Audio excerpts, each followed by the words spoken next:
2024 के चुनाव की तैयारियों को लेकर के जहां भारतीय जनता पार्टी अपनी तैयारियों को बहुत बारीकी से कर रही है, तो वहीं बिहार में भी महागठबंधन हो या फिर इंडिया कह लें, इस गठबंधन के तहत भी तैयारियां शुरू हो गई है। ये तैयारी बहुत पहले से शुरू हो गई थी और इस तैयारी में नीतीश कुमार जो वोट बैंक उनसे छूट रहे थे उसको जुटाने में लगे हुए थे, तो वहीं राष्ट्रीय जनता दल भी लगातार अपने वोट बैंक को साधने में लगी हुई थी। इसी बीच में आपको पता होगा कि एक बड़ा ही विवादित फैसला सामने आया था, जिसको लेकर के काफ़ी विवाद भी हुआ था, वहीं इसे सराहा भी गया था। आपको बता दें कि राजपूत समाज के एक बड़े नेता कहे जाने वाले बाहुबली आनंद मोहन की रिहाई को लेकर के सरकार ने कानून बनाए। नीतीश कुमार के आदेश पर यह कानून बना और आनंद मोहन के साथ और कई लोगों को जेल से बाहर आना पड़ा।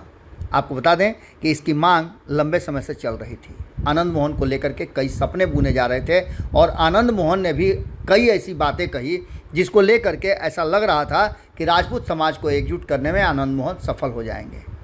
दाव लगातार लग रहे थे। एक तरफ भारतीय जनता पार्टी खींचतान की हुई थी, तो वहीं जदयू के लोग लगातार अपने पक्ष में करने के लिए आनंद मोहन को ललन सिंह तक गए थे और उनके साथ उन्होंने फ़ोटो भी, तस्वीरें भी साझा की थी। तो वहीं उनके पुत्र राष्ट्रीय जनता दल में है, तो राष्ट्रीय जनता दल का भी दावा मजबूत है, लेकिन आनंद मोहन फुसफुसिया बम साबित हुए। आपको बता दें कि एक बड़ी घोषणा की है आनंद मोहन ने। इसी साल बड़ी रैली करने की घोषणा उन्होंने की है और कहा है कि पटना में 1 इंच भी जगह नहीं रहेगा, राजधानी पटना पूरी तरह से चौक हो जाएगा। बात गांधी मैदान की नहीं है, उन्होंने ये बड़ा दावा किया था। संपादक नमन मिश्रा जी ने इस बात को समझाया भी था, लेकिन आज जो घटना और जो नज़ारा देखने को मिला उसने साबित कर दिया कि आनंद मोहन कोई बड़े तोप नहीं बल्कि फुसफुसिया बम है। आपको बता दें कि बिहार के आरा स्थित नागरी प्रचारिणी सभागार में पूर्व सांसद आनंद मोहन पहुंचे हुए थे। यहां जनसंवाद सह सम्मान समारोह कार्यक्रम का आयोजन किया गया था और इस कार्यक्रम में वो शिरकत करने पहुंचे थे। कार्यक्रम में पहुंचते ही उन्होंने देखा कि पूरा हॉल खाली है, तो वो भड़क गए और ऐसा वैसा नहीं भड़के ऐसा कि उन्होंने मंच तक छोड़ दिया और बीच में ही कार्यक्रम छोड़कर बाहर निकलने लगे, जिसके बाद उनके समर्थक वहां पहुंचे और मान मनोवल में जुट गए। इसी बीच में मीडिया भी पहुंच गई और इस मान मनोवल कार्यक्रम को कवरेज करने लगी। आपको बता दें कि मीडिया कर्मियों पर भी वो भड़क गए और कैमरा बंद करने की धमकी देने लगे। समर्थकों के मान मनोवल के बाद आनंद मोहन शांत तो हुए, जिसके बाद वो फिर कार्यक्रम के लिए कंटिन्यू किए और मंच पर उपस्थित हुए।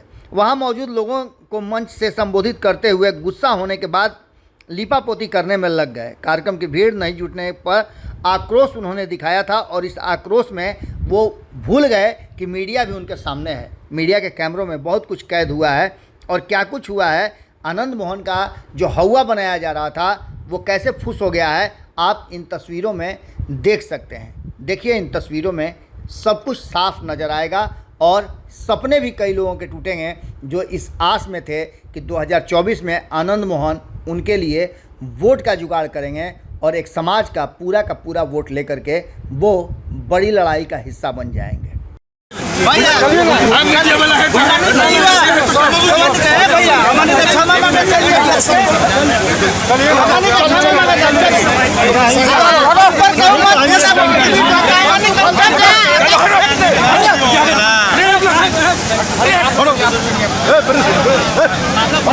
अब मैं समझता हूं कि 16 साल तो जेल में थे, उसके 2-4 साल पहले आए होंगे, लगभग 18-20 साल बाद, और काफ़ी लोगों में उत्साह था।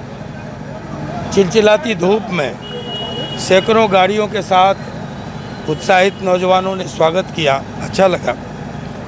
अभी आप देख लीजिए कि 11 बजे से लोग आए और कितने बज गए? 6:30।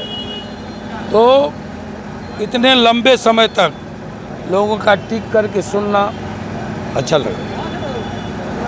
आप बताएं। वर्तमान राजनीति में सनातन धर्म और तिलक की भी बात आ रही है, तिलक तराजू, इस तरह की बातें आ रही हैं क्या? तिलक तराजू वाले, जिसने तिलक तराजू और तलवार इसको मारो जूते 4। उसके साथ कौन बैठे हुए हैं, किनका गुपचुप हनीमून चल रहा है, वो आपसे छुपी हुई बात नहीं। आपने कहा कि जाके अमित शाह से बोल दो, फोन करने वाले नहीं। बिल्कुल, डंके के चोट पर डर गए तो फिर आनंद मोहन किस चीज, हम किसी से डरने वाले, ऊपर वाले के अलावा, एक ईश्वर के अलावा किसी के सामने न झुकने वाले हैं न डरने वाले। जब से आप जेल से छूट कर आए हैं, क्या लगा जा रहा है कि आप किस राजनीतिक दल में, किस गठबंधन का समर्थन करें? देखिए, जो भी पार्टी गरीबों की बात करेगा, जो भी पार्टी राष्ट्रीय आंदोलन में हमारे महापुरुषों ने जो कुर्बानियाँ दी, चाहे 1857 हो, 1942 हो, और उसके सपनों की का भारत बनाने की बात करेगा, हम उसके साथ हैं। आनंद मोहन समाज को एकजुट करने चले हैं जी। और आप ही के समाज से जगदानंद सिंह का आज एक बयान आया है कि तिलक लगाने वाले जो लोग हैं वही भारत को गुलाम बनाए थे और यही फिर से भारत को गुलाम बनाएगा।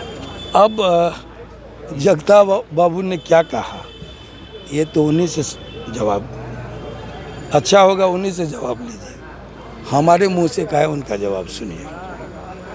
हम ये चाहते, देखिए, हम ये नहीं जानते हैं तिलक लगाना, जनेऊ पहनना, हम तो वहाँ से आए जो जेपी ने कहा तिलक तराज, ये तिलक, ये नहीं, दाढ़ी, चोटी और जनेऊ ये तिक्रम के चिन्ह हैं, इसलिए जात पात के मिटे निशान, मानव मानव एक समान।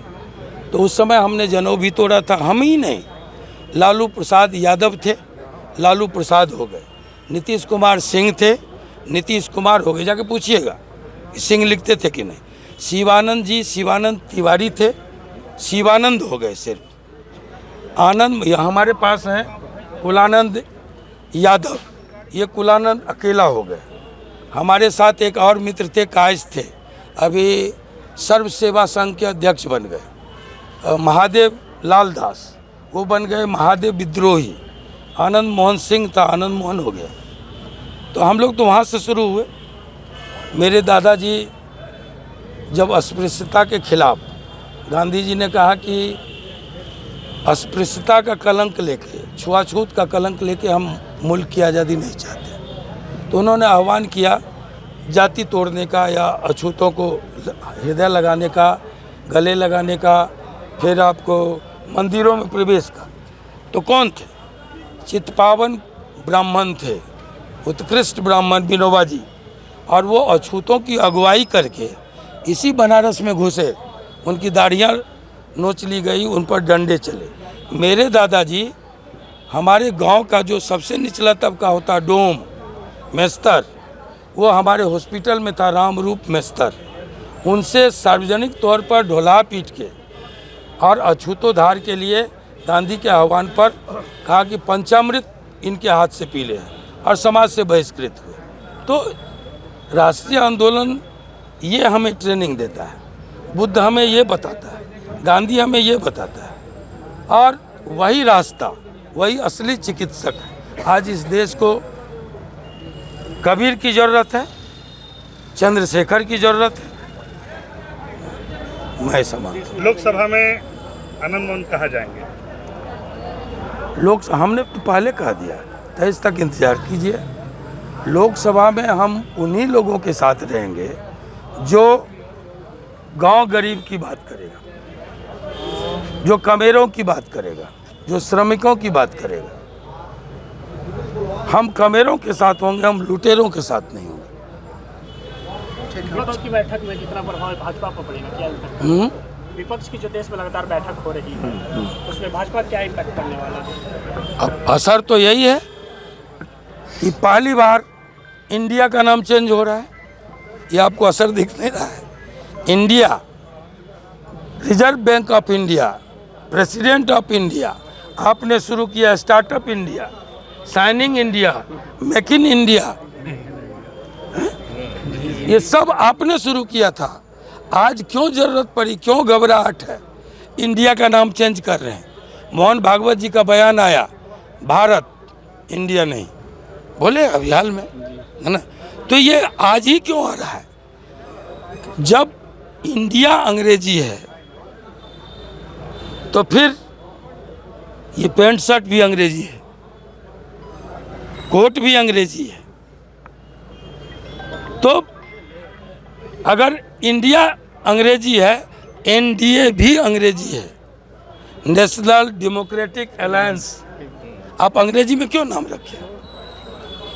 तो इसलिए ये सब लोग समझ रहा है। अगर घबराहट नहीं है, देखिए आपको बता दें कि 10 वर्ष के बाद ये देश बदलाव का पर्व मनाता है। 10 वर्षों के बाद लोग ये देश उठता है। अगर ये वीडियो पसंद आई और वह बिहार के राजनीति और बिहारियत से सरोकार रखेनी तो सब्सक्राइब बटन दबा के चैनल के सब्सक्राइब कर ली। ओजे एगो घंटी बा, ओकरा बटन दबा देला से कुल सटीक और मारक खबर रुआ मुफ्त में मिल जाई। अगर रुआ पत्रकारिता के हमनी के नया प्रयोग में सहयोग कर चाहतानी तो ज्वाइन बटन दबा दी। पेटीएम नंबर नोट कर ली 9386816700। धन्यवाद।